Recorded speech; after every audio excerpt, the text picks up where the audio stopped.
একটি দলের তো নিবন্ধনই নাই, আরেকটি দল আপনারা জানেন যে তাদের ভূমিকা সবসময় একটা বিতর্কিত। ওই নির্বাচনটাকে বিলম্বিত করার একটা চেষ্টা করা হবে। ধন্যবাদ। আপনারা জানেন যে বাংলাদেশ সরকারের প্রধান উপদেষ্টা ডক্টর মোহাম্মদ ইউনূস যুক্তরাজ্য সফরে আসছেন। এই উপলক্ষে নানান ধরনের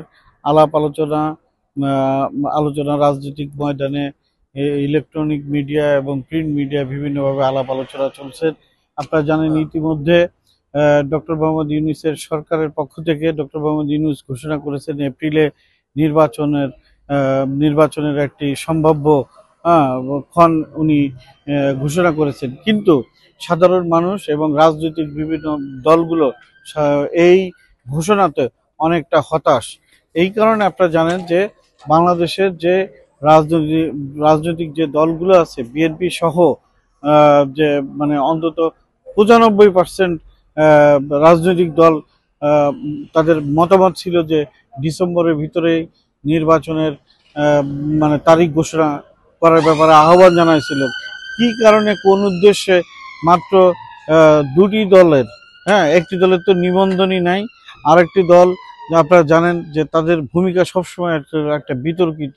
তাদের কথায় ইনফ্লুয়েন্স হয়ে বর্তমান তত্ত্বাবধায়ক সরকারের প্রধান উপদেষ্টা কি কারণে আপনার এই যে এপ্রিলে প্রথমার্ধে নির্বাচনে ঘোষণা দিলেন, এটাতে জনগণ হতাশ, রাজনৈতিক দলগুলো আপনার হতাশ। তা আপনারা জানেন যে বিএনপির যে অবস্থান, বিএনপি একটি বৃহৎ দল। আপনারা জানেন বিএনপির ভারপ্রাপ্ত চেয়ারম্যান দেশনায়ক জনাব তারেক রহমানের নেতৃত্বে সারা বাংলাদেশের যে গণতান্ত্রিক যে আন্দোলন এবং এই ফ্যাসিবাদ সরকারের উৎখাতে উনি মানে নেতৃত্ব দিয়েছেন।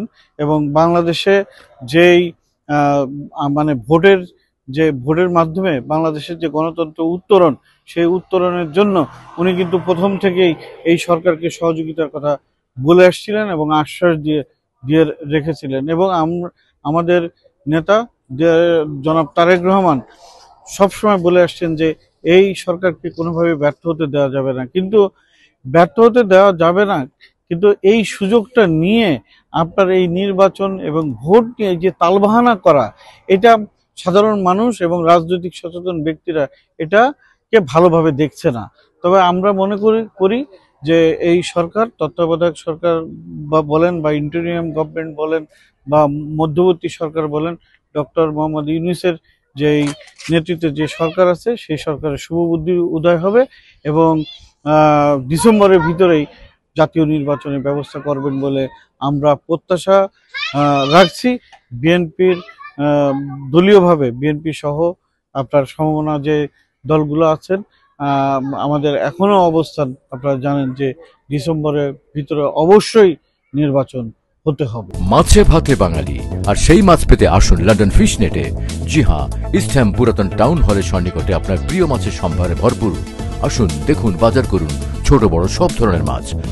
বাহ, একই ছাদের নিচে প্রয়োজনীয় সবকিছু পাওয়া যায়। আমাদের ভারপ্রাপ্ত চেয়ারম্যান দেশনায়ক জনাব তারেক রহমান উনি ব্যর্থহীনভাবে বলেছেন যে ডিসেম্বরের ভিতরে নির্বাচন হতেই হবে।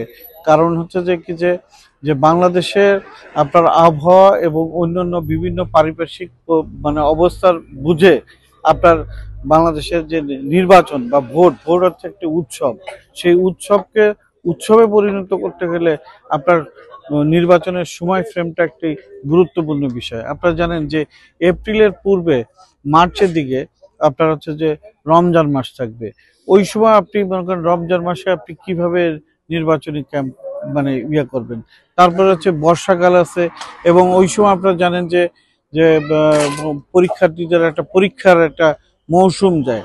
তো আপনার পারিপার্শ্বিক সবকিছু মিলে বর্তমান সরকারের এমন কোনো যৌক্তিক কোনো কারণ নেই যে ওই সময়টা নির্বাচন হলে নির্বাচন ব্যবস্থাটাকে সুন্দরভাবে মানে সম্পন্ন করতে পারে। এই কারণে হচ্ছে যে শুধু বিএনপি না, গণতন্ত্র মানা এবং বাংলাদেশের অধিকাংশ রাজনৈতিক দলের ভিতরে একটি সন্দেহ তৈরি হয়েছে যে আদৌ বর্তমান সরকার নির্বাচন দেওয়ার ক্ষেত্রে সদিচ্ছা আছে কি নেই। কারণ হচ্ছে যে কি, যে সবার ভিতরে একটা সন্দেহ তৈরি হচ্ছে যে যে কোনো একটা ছুতো, যে কোনো একটা উসিলায় হয়তো ওই নির্বাচনটাকে বিলম্বিত করার একটা চেষ্টা করা হবে। এই এই হেতু এই হতো অত মানুষ মানে অনেক কিছু হয়তো দেখছে না বা বুঝতে পারছে না।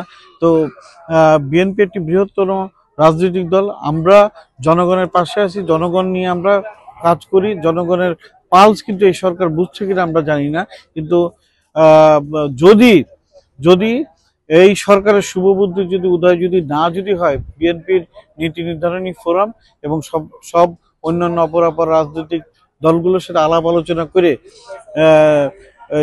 এই সরকারকে কিভাবে নির্বাচনমুখী করা যায় এবং কিভাবে সামনের দিকে আনা যায়, আমাদের কর্মসূচি আমাদের দল ইনশাল্লাহ নেবে সামনে।